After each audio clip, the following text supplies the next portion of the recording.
Hello and welcome back to the Victoria's Wall podcast. I'm Victoria. I'm a knitwear designer living in Washington State, and this is episode 23. I have a few things to show you today. I have made some good progress on the mitten I was working on last week. This is a fingerless mitten that has cables on the wrist, the cuff, and then it goes into reverse stockinette. I made a thumb since last week. The thumb cable goes up the whole wrist. There we go, the whole wrist. There's a little bit of waist yarn right here, so you can kind of see distinctly. I put in a blue waistline, not a waistline,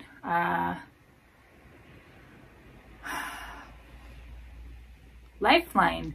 I put in a lifeline when I started the thumb, just in case I need to go back. Could probably take it out now, but and then after you do the hand, you start doing the same ribbing down here. Will go up here, and then I'm going to flip it over. Actually, not done, so I'm just trying to be a little bit careful about what I do with these needles in, but can kind of get the idea here. Get that. It'll flip over, so it'll be extra warm right at the top of my fingers, and these are going to be called, I chose a name and I've already forgotten the variation that was available on Ravelry, but I think it's either winter market mittens or market mittens or something like that. That's what it'll be called, and I'm making them for myself to wear at farmers market, so I wanted the spot around my fingers to be really warm, where I will be my fingers will be sticking out and I'll be touching stuff and using my phone and everything. So yeah, I need to finish this top part of the hand today, maybe tomorrow, and then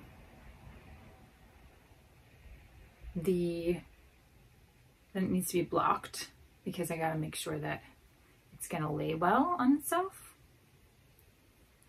And then after that, I will grade for, I kind of figured with the Craft Yarn Council of America's sizing standards, and this one other set of size charts that I was working from, my hand is a medium. I think it's extra long. I have like really long hands, but width-wise, circumference-wise, it's a medium. So I'll definitely do extra small, small, medium size, large, and extra large. So what was that? It's at least 5 sizes. So it's just really easy once you know the one to grade for the others. So yeah, I'm getting closer to being able to move on to that step. And I made a lot of progress this week. I have sitting in this bowl that my friend Jenny made for me. She started doing pottery and she made me a yarn bowl with all these cool holes. And it's this really beautiful green. And it fits my current project really beautifully. So I've even got my cable needle and my coconut row counter sitting in there too. And hopefully next week I will have a single finished mitten, and I will have started writing the pattern.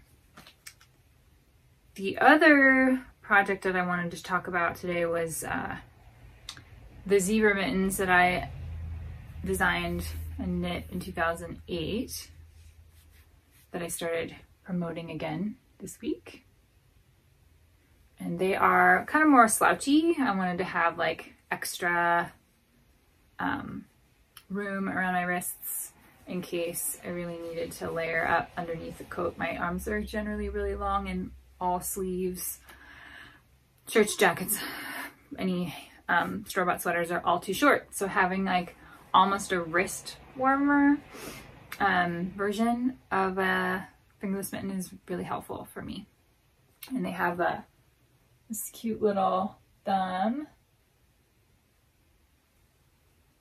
that is hard to capture on camera, but it's so cute.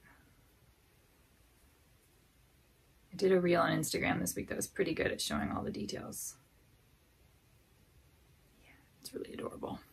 I don't remember how I came up with this idea. It was a few years ago, but whenever I look at it, I'm like, it's so adorable. How did I figure that? How did I do that? How did I come up with something? And then the top of the hand has a, and I may have talked about this on a past episode already. If I have, I apologize. I kind of vaguely remember talking about it, but I couldn't remember if it was on Instagram or on YouTube. I used Magpie Fibers Swanky sock in the, yeah, I do remember writing this show notes for this, so yeah, I must have talked about it in the past, but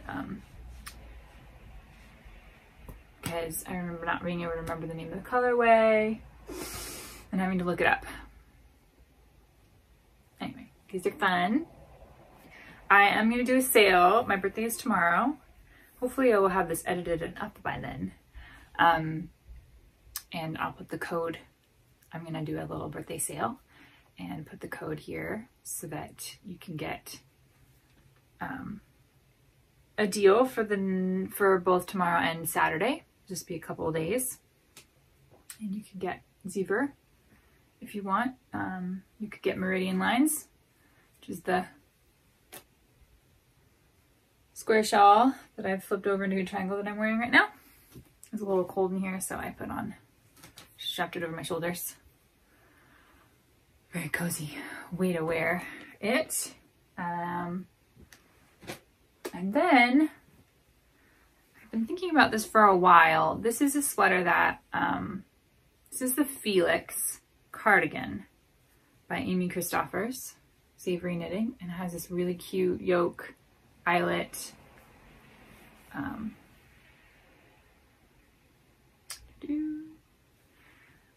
On the shoulders. It's made with Lopi. It was written with Let Lopi in the pattern. I knit a gray one first. That one fit me really well. And then I made an interesting mistake. I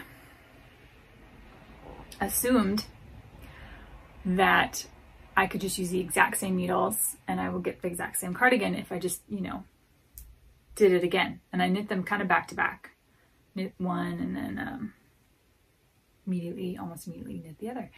And it's too big.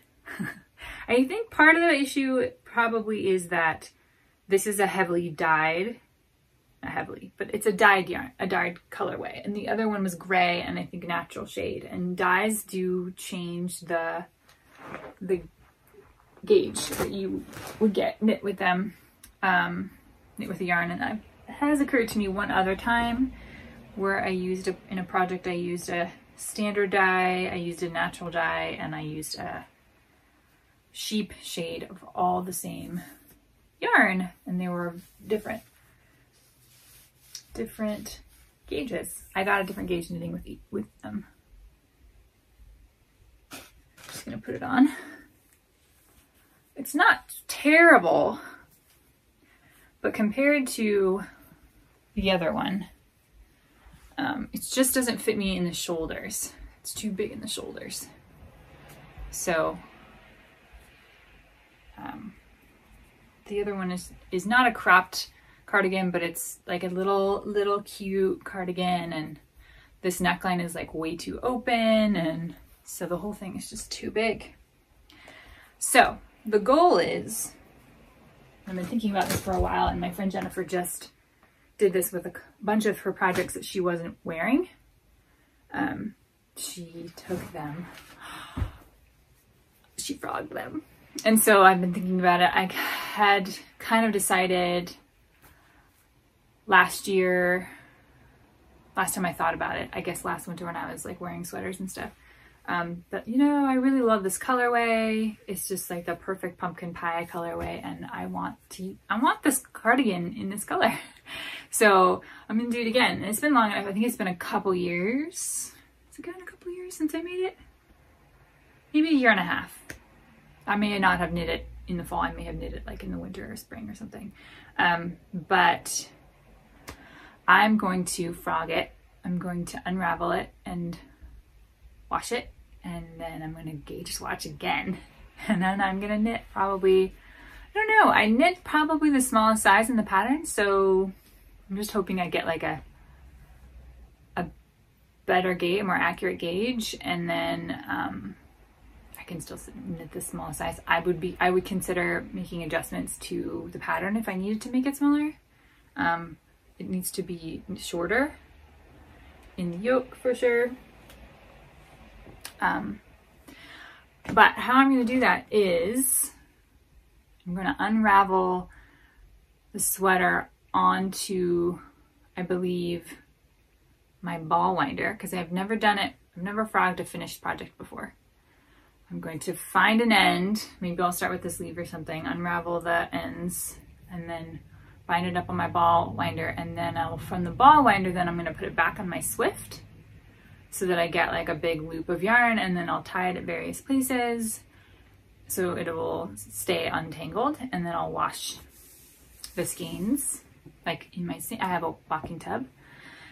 And then I'll probably lay them out on my blocking mats with a fan on them and like dry them all out. And then it will change the yarn a little bit, but I'm going to gauge swatch again. So I think it'll work out. It's just a really interesting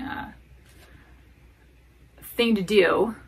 And I wanted to show the sweater to you first before I don't know how long it's going to take me to do that whole process or how motivated I'm going to be, but I wanted to document the sweater a little bit and show you beforehand, and then I'll show you maybe some clips. I'll hopefully take some clips and a little bit more of the process and stuff. So those are my one whip I'm working on right now, the design I'm highlighting right now, and a weird unusual thing that I'm gonna do maybe soon.